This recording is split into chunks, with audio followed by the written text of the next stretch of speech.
안녕하세요. 반갑습니다. 오늘도 옷가락 기술 세워 또 여러분과 함께 수박오빠 등장한 꼬니세 명예곤입니다. 자, 우리 또 수업 시작하기 전에 아무 얘기 한번 해볼까요? 자, 오늘은 빈대떡 이야기. 여러분 많이 들어봤죠? 빈대떡 신사. 서민들이 즐겨 먹는 식품 빈대떡입니다. 원래 그 빈대떡은 녹두를 갈아가지고 거기다 돼지고기 같은 것을 넣고 기름에 노릇하게 구워낸 빈대떡입니다. 굉장히 고소하죠. 그리고 기름진 맛이 아주 풍미로운 음식이라고 합니다. 근데 우리가 그 빈대떡 했을 때 그 빈대라는 어째 의미가 조금은 약간 좀 불만스럽다 할까요? 좀 그러죠. 우리가 그 빈대 그러면 사람의 피를 빨아먹는 곤충이 떠오릅니다. 근데 빈대떡에서 사실은 이 빈대는 그런 빈대가 아니고 이 빈대떡의 유래를 보면 빈대떡은 지금 오늘날 그 서울의 그 정동 덕수궁 뒤편에 가면 옛날에 그 빈대골이라는 마을이 있었답니다. 이 빈대골에 사실은 부침개 장사가 많이 살았는데 그래서 그때부터 이 빈대떡이란 말이 어원이 유래가 되었다라고 이렇게 하는 이야기도 있습니다. 또 다른 얘기는 원래 그 중국에서 콩가루 떡인 알병, 중국 한자로 알병인데 이 알자가 한자로 빈대를 뜻하는 갈자로 잘못 익혀가지고 와전돼가지고 이게 빈대떡이다라는 이런 단어가 만들어졌다고 그러기도 합니다. 하여튼 어쨌든 간에 우리는 빈대떡 그러면 그 서민들이 먹는 아주 영양가 많고 즐거운 음식 이렇게 생각하면 되겠습니다. 자, 오늘도 아무렇게나 해보는 음식 이야기였습니다. 자, 그러면 지금부터 이제 새롭게 또 수업을 시작해 보도록 하겠습니다. 자, 오늘 우리가 이제 수업할 내용은 이 사회화에 따른 문제점, 그 다음에 이런 문제점을 어떻게 해결할 것인가 한번 살펴보도록 하겠습니다. 자, 그래서 오늘 배울 내용은 세계화 시대에 나타나는 다양한 문제를 파악할 수 있다. 문제점을 찾아보는 것. 두 번째는 이러한 문제를 해결하기 위한 방안을 제시할 수 있다로 한번 우리가 정해가지고 살펴보도록 하겠습니다. 자, 세계화로 인해서 발생할 수 있는 문제점은 대표적으로 국가 간 빈부격차 심화랄지 문화의 획일화, 보편적 윤리와 특수윤리 간 갈등 이 세 가지 것이 크게 등장하고 있습니다. 먼저 국가 간 빈부격차는 특히 이제 선진국과 개발도상국 간의 소득 격차가 계속 확대됩니다. 그러니까 세계화가 되면서 교류가 활발해지면서 잘 사는 나라와 못 사는 나라 간의 그 격차가 더욱 심해지는 것입니다. 또 하나는 이제 한 국가 안에서 개별 국가 안에서도 이 빈부격차가 굉장히 심해지는 이런 현상이 발생하더라라는 것입니다. 두 번째가 문화의 획일화입니다. 이 획일화라고 하는 의미는 전부 다 비슷해진다, 같아진다라는 그런 의미죠. 자, 문화의 상품화에 따른 문화적 다양성이 훼손되더라. 국제적으로 지금 세계화되면서 교류가 되면서 문화에 있어서도 선진국의 문화가 세계 후진국으로 전파되면서 후진국에 있는 그런 문화들은 점점 사라집니다. 즉, 각 사회, 각 지역의 고유한 문화는 사라질 위기에 처해 있더라 그 말입니다. 우리 주위에서 한번 보세요. 이 선진국의 문화가 우리나라에서도 보편화됐죠. 여러분 커피 한번 생각해 보세요. 어떤 커피 생각나요? 커피점 하면 스타벅스. 선생님도 별로 그런 커피는 좋아하지는 않습니다만 스타벅스. 여러분 햄버거 그러면 무슨 햄버거가 생각이 나죠? 맥도날드. 이런 햄버거 집이 나오면서 우리나라뿐만 아니라 세계의 모든 나라들이 이렇게 문화적으로 획일화되어 가는 현상이 발생하더라라고 하는 것이죠. 세 번째, 보편윤리와 특수윤리 간의 갈등입니다. 그러니까 보편윤리라고 하는 것은 인간의 존엄성을 존중한다거나 인권을 보장한다거나 이런 보편윤리가 후진국이나 기타 다른 나라에도 확산되어 갑니다.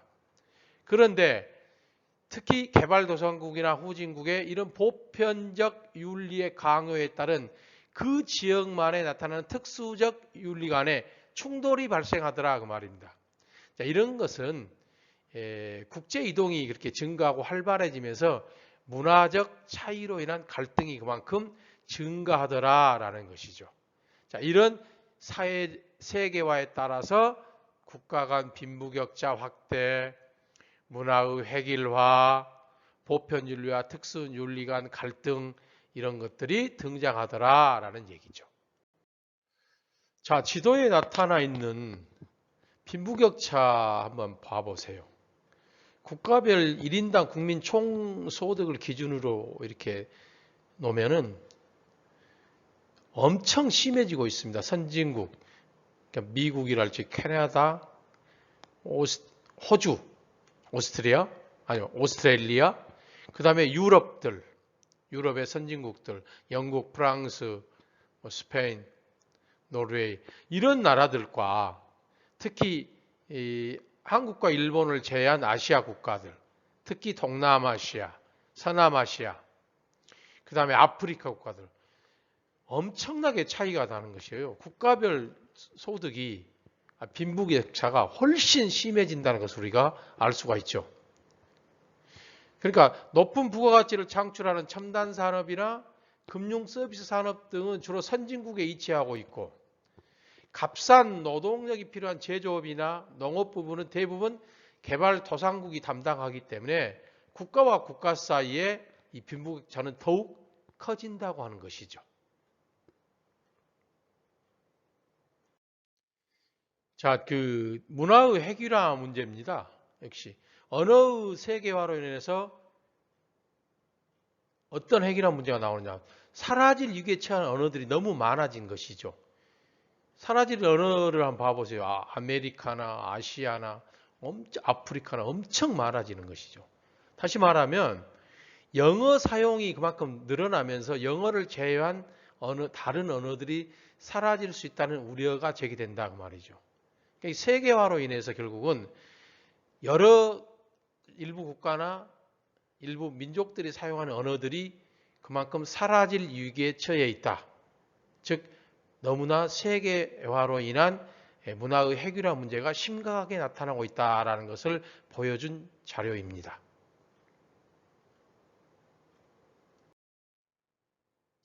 자, 세계화로 인해서 나타나는 문제점. 세 번째, 보편윤리와 특수윤리의 갈등 사례입니다. 그 태형이라고 아마 여러분 들어봤을 거예요. 이 태형은 이 싱가포르에서 나타나는 벌인데 싱가포르에서는 공공시설을 파손을 엄격하게 처벌하는 것으로 유명하죠. 지난 1994년 미국 10대 소년이 자동차와 공공자산을 파손했다고 그러죠. 그래가지고 태형 6대를 집행했답니다. 그래서 당시 미국 대통령이 싱가포르 정부에 선처를 호소하였지만 또 물론 다른 여러 인권단체도 태형이 인간의 존엄성을 훼손한다. 그래서 그건 처벌 방법으로 좋은 방법은 아니다라고 항의를 했다고 합니다. 그러나 싱가포르에서는 법원의 명령에 따라 태형을 집행하여 이 국제적 논란이 일어났다고 그러죠. 그러니까 이렇게 그 인류의 보편적인 윤리와 특수 지역에서 특정 지역에서 나타나는 특수윤리 간의 갈등도 이런 세계화로 인해서 발생되는 문제라고 하는 것이죠. 자, 지금까지 우리는 이제 문제점, 세계화로 인해서 발생하는 문제점에 대해서 살펴봤습니다. 이제 그럼 이런 문제점을 어떻게 우리가 해결해야 할 것인가? 이 부분들은 네 가지 다 선생님이 제시를 해놨는데 꼭 좀 알아두시기 바랍니다. 매우 중요합니다. 첫 번째, 국가 간 빈부격차 해결. 이 분배 정의를 실현하자는 것이죠. 즉 국제기구와 선진국이 서로 공적 개발 원조나 기술 이전 등을 통해서 개발도상국을 지원해 주자. 일단 못 사는 나라들이 너무 많으니까 후진국이나 개발도상국을 지원해 주자. 두 번째, 개발도상국의 경제적 자립을 돕는 공정무역 및 공정여행 확대. 자, 여기 꼭 밑줄 쫙 그어놓으세요. 공정무역을 확대하자. 자, 공정무역이 뭐냐? 생산자의 자립과 지속 가능한 발전을 위해서 생산자에게 더 많은 이익이 돌아갈 수 있도록 유통 구조를 단순화해 가지고 이렇게 실시하는 무역 형태이자 윤리적 소비 운동입니다. 그러니까 직접 그 세계화로 인해서 생산되는 그런 농산물이나 이런 것을 좀 비싼 가격으로 좀 사주자고 하는 것이죠. 그래야 이 사람들도 충분히 인간의 기본적인 생활을 유지할 수 있을 것 아니냐라는 그런 얘기입니다. 두 번째가 문화의 획일화에 대해서는 어떻게 할 것이냐. 즉 자기 문화의 정체성을 유지하도록 해야겠다. 그리고 외래 선진국의 문화를 무조건 맹목적으로 받아들일 것이 아니라 능동적으로 좋은 점만 수용하도록 해야 되겠다라는 것이죠. 그 세 번째 문제인 보편적 윤리와 특수 윤리 간의 갈등은 그 보편 윤리를 존중하면서도 그 특정 지역, 특정 사회의 특수 윤리를 성찰하는 좀 더 깊게 살펴보는 그런 태도도 필요하다라는 것이죠. 그러면서 이 국가 간 이해하고 존중도 필요하죠. 자국의 입장만을 고집하지 말고 선진국에서도 다른 국가, 후진국가, 개발도상국가의 입장을 존중하는 이런 자세도 필요하다라는 얘기입니다. 지금 이 자료는 결국은 이제 그 세계화가 다국적 기업의 투자가 개발도상국 경제 발전에 기여하느냐를 가지고 찬성하는 입장과 반대하는 입장으로 지금 나누어서 지금 살펴보고 있죠. 찬성하는 입장에서는 결국은 개발도상국 발전에 기여한다. 왜? 기반시설을 마련해 주기 때문에 이런 입장이고, 아니다. 반대하는 입장에서는 오히려 개발도상국의 문제를 더 가져온다. 왜냐하면 개발도상국에서 많은 이익을 가져감으로 인해서 오히려 빈부 간의 격차가 더 심해진다고 보는 입장이죠. 자, 이런 자료입니다. 찬성과 반대하는 세계화에 따른 문제점, 해결 방안에 대한 이야기였습니다. 자, 다음 자료는 이렇게 보다시피 커피, 초콜릿이죠. 그러니까 초콜릿으로 살펴본 공정무역입니다. 공정무역에 대한 이야기죠. 공정무역 초콜릿은 카카오 생산 농가에 더 많은 이익이 돌아갈 수 있도록 유통 구조를 단순화하여 만든 상품이다. 공정무역 계약을 맺은 농가는 아동 노동 금지, 친환경 작물 재배 등을 약속하고 상품을 생산하기 때문에 소비자의 입장에서는 이를 통해 보다 건강한 상품을 소비할 수 있다. 이처럼 공정무역은 개발도상국의 카카오 생산 농가의 삶의 질을 높이는 데 기여하며 의미 있는 소비를 지향한다. 이렇게 공정무역에 관계된 내용이죠. 그래, 여하튼 공정무역에 관계된 것은 꼭 좀 관심을 갖고 여러분들이 기억했으면 좋겠습니다. 자, 이제 오늘 세계화에 따른 문제점과 그 해결 방법에 대한 내용을 공부를 했습니다. 한번 문제를 풀어보도록 하겠습니다. 제시된 사례에 공통으로 나타나는 문제점을 해결하기 위한 방안으로 가장 적절한 것은 사례 1. 영어의 영향력이 커지면서 일부 국가 또는 소수 민족이 사용하는 언어가 사라질 위기에 처해 있다. 문화의 획일화에 관계된 사례네요. 부모님과 해외여행을 다니는 갑은 세계 어느 나라를 가든 맛볼 수 있는 햄버거와 피자를 보면서 왜 세계 어디에서나 이런 비슷한 음식이 있는 건지 의문이 들어갔다. 역시 문화의 획일화에 관계된 내용 사례네요. 1번 절대적인 기준을 가지고 문화를 평가한다. 우리 문화는 절대적인 기준을 가지고 평가하면 안 되겠죠. 상대적인 관점에서 문화를 평가해야 되겠죠. 두 번째, 소수민족의 문화에 대한 개선점을 찾는다. 소수민족 문화의 개선점을 찾을 것이 아니라 우리는 소수민족의 문화도 인정해주는 그런 관점으로 접근을 해야겠죠. 또 끝청이 울렸어요. 선생님 문제 조금 푸는데 시간이 걸렸네요. 선진국의 문화를 흡수하여 새로운 문화를 형성한다. 선진국의 문화라고 무조건 맹목적으로 다 좋은 것이라고 받아들이면 안 되겠죠.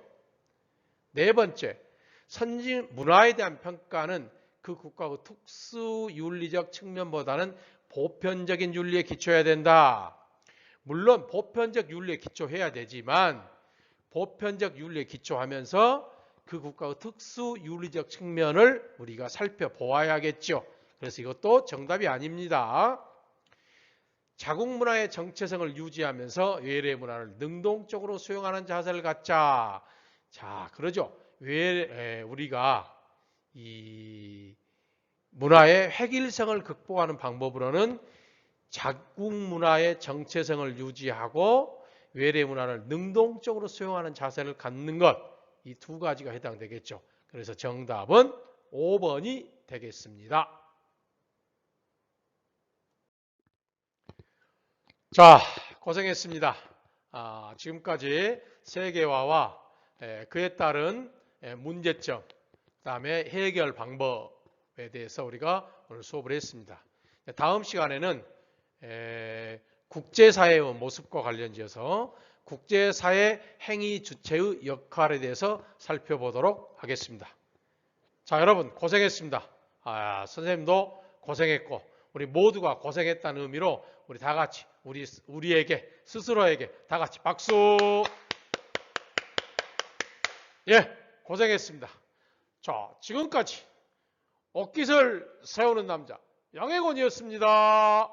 감사합니다. 안녕.